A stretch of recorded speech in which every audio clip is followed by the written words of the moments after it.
यं ब्रह्मा वरुणेन्द्र रुद्र मरुता स्तुन्वन्ति देव्यैस्तवै वेदै साङ्गपदाक्रमोपनिषदैर्गायन्ति यं सामगा ध्यानावस्थित तद्गतेन मनसा पश्यन्ति यं योगिनो यस्यन्तं न विदुषुरासुरगणा देवाय तस्मै नमः। श्रीमत्चन्दन चर्चितोज्जलवपो शुक्लाम्बरा मल्लिका मालालङ्कृतकुण्डला प्रविलसन् मुक्तावली शोभिता सर्वज्ञाननिदान पुस्तकधरा रुद्राक्षमालाकरा वाग्देवी वदनाम्बुजे वसतु मे त्रैलोक्यमाता चिरम्। मुखं करोति वाचालं पङ्गुं लङ्घयति गिरिं यत्कृपातमं वन्दे परमानन्दमाधवम्। नमो भगवते तस्मै व्यासाय मिततेजसे यस्य प्रसादात् पक्ष्यामि महादेव कथामिमां। नारायणं नमस्कृत्य नरं चैव नरोत्तमं देवीं सरस्वतीं व्यासं ततो जयमुदीरयत्। साष्टाङ्गनमनं कृत्वा श्रीस्वस्थानि परमेश्वर्यै कथासूदुपमां देव्या श्रुत्वाभीष्टफलं लभेत्। श्रीस्वस्थानि परमेश्वर्यै नमो नमः। ओम श्री परमात्मने नमः। अथ षड्विंशोऽध्याय। अब भक्तमान बाबहरू स्वस्थानी माताको 26 अध्याय कथा लिएर उपस्थित भइसकेको छु। आउनुहोस् श्रवण गरौँ। कुमारजी आज्ञा गर्नुहुन्छ अगस्त्य मुनि। त्यसपछि के भयो सुन। एक दिन नवराजले आफ्नी माता गोमालाई भन्नुभयो, हे माते, ईश्वरका कृपाले हामी राजगद्दीमा बस्यौँ। अब आफ्नो राज्यमा भएका ब्राह्मणहरूलाई भोजन गराई श्रद्धापूर्वक दक्षिणा दिउँ। यस जन्ममा दान धर्म गरेदेखि अर्को जन्ममा प्राप्त गर्नेछौँ। यस्तो प्रकारले आफ्ना पुत्र नवराज राजाले भनेको कुरा सुनेर भन्छिने गोमा, हे पुत्र, तैँले ठिक भनिस्, धर्मले तेरो चित्त लागोस्। अब ब्राह्मणहरूलाई निमन्त्रणा गर्न पठाउँदा चन्द्रज्योति नगर स्थित तेरा सङ्गीहरूलाई पनि निम्ता गर्न पठाउनु। तेरी स्त्री चन्द्रावती पनि माइत गएकी छ, त्यसलाई पनि लिन पठाउनु। यसरी गोमाले भनेको कुरा सुनि नवराजले मन्त्रीहरूलाई बोलाएर आज्ञा गरे, हे मन्त्री, हाम्रा राज्यमा जति ब्राह्मण छन् ती सबैलाई भोजन गराउँदछु। सामग्री तयारी गरी ब्राह्मणलाई निमन्त्रणा पठाऊ। चन्द्रज्योति नगरमा मेरा सङ्गीहरू छन्, तिनीहरूलाई डाक्न पठाऊ। वरुणपुरका अग्निस्वामी नाम गरेका ब्राह्मण छन्, तिनकी पुत्री चन्द्रावती मेरी स्त्री हुन्, तिनलाई पनि लिन पठाउनु। मेरा सासु ससुरा पनि तिम्रा ज्वाइँ नवराज लावण्य देशको राजा भए। आजका 4 दिनमा आइपुग्नु भनी निमन्त्रणा पठाउनु। राजा नवराजले यति हुकुम दिएपछि उनको आदेश सुनेर मन्त्रीहरूले हवस् भनी लावण्य देशका ब्राह्मणहरू सबैलाई निमन्त्रणा पठाए। साथै चन्द्रज्योति नगरमा नवराज राजाका सङ्गीहरूलाई पनि डाक्न पठाएर चन्द्रावतीलाई लिनका लागि फौजहरूका साथमा डोलीहरू पठाए। डोलीहरूले वरुणपुरमा गई अग्निस्वामीका घरमा पुगे।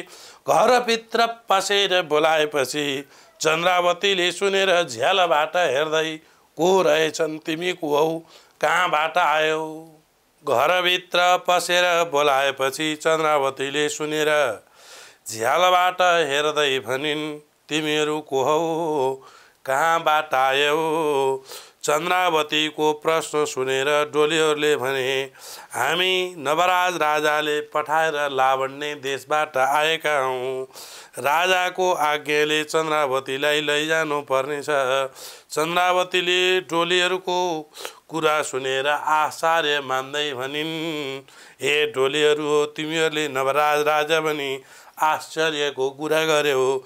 ती नवराज राजा कसरी भए त्यो कुरा मलाई भन। चन्द्रावतीले यति सोधेपछि डोलीहरूले नवराज राजा भएको सम्पूर्ण वृत्तान्त सुनाउँदै भन्न लागे, चन्द्रावती रानी कहाँ भइबक्सिन्छ, खबर गरिदेऊ। चाँडो गएर राजा हामीदेखि, चाँडो नगए राजा हामीदेखि रिसानी हुनुहुनेछ। डोलीहरूको कुरा सुनि चन्द्रावतीले भनिन्, चन्द्रावती नाम गरेकी उनकी पत्नी मै हुँ। त्यसपछि डोलीहरूले चन्द्रावतीलाई प्रणाम गरी भन्न लागे, हे महारानी, चाँडो सवारी होस्, विलम्ब नगर्नु भन्ने आज्ञा छ। तपाईका पिता मातालाई पनि आजका 4 दिनमा आइपुग्नु पनि निम्ता पठाएको छ। हामीले चिनेका छैनौँ, अब हजुरले नै खबर गरिदिनु पर्यो। डोलीहरूले यति भन्नासाथ चन्द्रावती चाँडो माथि गई आफ्ना पिता मातासँग नवराज राजा भई आफूलाई लिन पठाएको वृत्तान्त सुनाइन्। फेरि तपाईहरूलाई पनि आजका 4 दिनमा आइपुग्नु भनी निमन्त्रणा पठाएको रहेछ भनेर खबर सुनाउँदै भनिन्, हे मिता, हे माता, हे पिता, आज आज्ञा दिए म लावण्य देश जान्छु। यति पनि बिदा मागिन्। चन्द्रावतीबाट यस्तो शुभ समाचार सुनि अग्निस्वामी बहुत खुसी भई भन्न लागे, धन्य मेरा ज्वाइँ, धन्य मेरी पुत्रीको प्रारब्ध। यति पनि छोरीलाई नाना वस्त्र अलङ्कार पहिराई भन्न लागे, हे पुत्री, तैँले जन्म लिएको सफल भयो, अब विलम्ब गर्नु छैन, अब जाऊ। यति पनि बिदा दिएपछि चन्द्रावतीले रानीले पिता मातालाई दण्डवत प्रणाम गरिन्।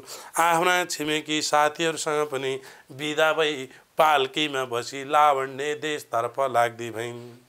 त्यहाँका सबै मानिसहरूले भन्न लागे, चन्द्रावतीले आफ्ना आफ्ना पुरुष परदेश गएका बेलामा दुःखमा परेकी सासूलाई एक्लै छाडी माइत बसेकी थिई। त्यस्ती अपराधीलाई रानी भइसे। यस्ता तरहले उनीहरूका कुरा गर्न थाले। त्यहाँबाट चन्द्रावती गएपछि एउटा ठुलो वनमा पुगिन्। त्यो वन कस्तो थियो भने मृग इत्यादि वनचर पाले पोती सहित भई शीतल ठाउँमा बसिरहेका, राजहंस आदि पंक्षीहरू पोखरीमा खेलिरहेका, गुराँस पलास फुली वनलाई सुशोभित गराइरहेका, नाना वृक्ष लता भृङ्गहरू त्यहाँ देखिरहेका, त्यस्तो वन शोभायमान देखिन्थ्यो। त्यहाँ केही अप्सराहरूले श्री स्वस्थानी परमेश्वरको पूजा गरिरहेको डोलीहरूले देखे। त्यहाँ के रहेछ भन्दै डोलीहरू चन्द्रावतीलाई बोकेको टोली भूमिमा राखी अप्सराहरूका नजिक पुगेर सोध्न लागे, हे दिदी बहिनीहरू हो, तिमीहरू को हौ, कहाँबाट आयौ, कुन देवताको पूजा व्रत गरिरहेका हौ? डोलीहरूको यस्तो प्रश्न सुनेर अप्सराहरूले भने, हे मनुष्यहरू हो, श्री स्वस्थानी भगवती हुनुहुन्छ, हामी उहाँ ईश्वरीको पूजा गर्दछौँ, हामी स्वर्गका अप्सरा हौँ। अप्सराका कुरा सुनि डोलीहरूले भन्न लागे, हे अप्सराहरू हो, एक क्षण भए पनि यो पूजा हामीले पनि गर्न हुन्छ। डोलीहरूले यति सोधेपछि अप्सराहरूले स्वीकृति दिए। त्यसपछि मनमा हर्ष मानी डोलीहरूले हामीसँग सामग्री छैनन्, तपाईहरुकै संसर्गमा हामीलाई पूजा गराउनु होस्। अप्सराहरूले पनि डोलीहरूले आफ्ना भूमि संसर्गमा पूजा गराउँदा डोलीहरूले अर्काको भारी बोकी ज्याला लिएको कमाएको द्रव्य भेटी पनि त्यहाँ चढाए। पूजा गरिसकेपछि प्रसाद झिकेर अप्सराहरूले डोलीहरूलाई भने, हे मनुष्यहरू, जो मनुष्यले श्री स्वस्थानी परमेश्वरीको व्रत गर्ला, कथा सुन्ला, भन्ला, तिनका महिमाको पुस्तक लेखाए घरमा राख्ला, त्यसको सम्पूर्ण पाप दुःख दारिद्र्य हटेर सन्तापहरू हटेर अन्त्यकालमा दिव्य धाम कैलाशमा बस्ला। भारी बोकेर बाटो लागेका तिमीहरूले अति श्रद्धा गरी पूजा गर्यौ, तिमीहरू धन्य रहेछौ। यति भनी अप्सराहरू स्वर्गलोकतर्फ गए र डोलीहरू पनि त्यहाँबाट फर्की चन्द्रावती भएका ठाउँमा हाजिर हुँदा भए हरे नमः। इति श्री स्कंद पुराणे केदारखंडे माघमात्म्ये कुमार अगस्त्ये श्री स्वस्तानी परमेश्वरी व्रत कथायां श्री लावण्यदेश प्रस्थान नाम षड्विंशोत्सव हरे नमः। भक्त महानुभावहरू, हामीहरू अब यो 26 अध्यायको कथालाई श्रवण गरिसकेका छौं। अब हामी पुष्पाञ्जलीमा प्रवेश गर्दैछौं। आउनुहोस्, नमस्कार। उपनयतु मङ्गलम् वा सकल जगन मङ्गलालये श्रीमान दिनकर किरण निबोधित नव नलिन दल निवेक्षण कृष्ण काले वर्षतु पर्जन्य पृथिवी सस्यशालिनी देशोऽयं क्षोभरहितो ब्राह्मणा सन्तु निर्भया अपुत्रा पुत्रिण सन्तु पुत्रिण सन्तु पौत्रिण निर्धना सदना सन्तु जीवन्तु शरदां शतं तत्रैव गंगा यमुना च तत्र गोदावरी सिन्धु सरस्वती च तीर्थानि सर्वाणि वसन्ति तत्र यत्राच्युतोद्धार कथा प्रसंग या कुन्त्यन्तु तसारारधबला या शुभ्र प्रस्तावृता या वीणा वरदंड मंडितकरा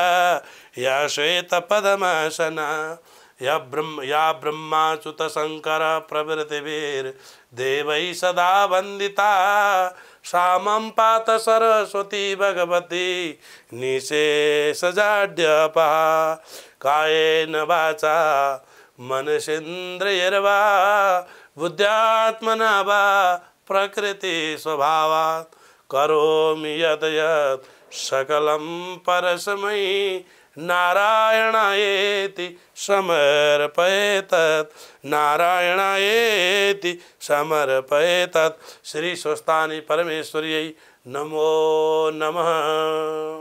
ल सबैजनाले स्वस्तानी मातामा त्यो फूल चन्दन अक्षता अर्पण गरेर पुस्तकको दण्डवत प्रणाम गरौँ।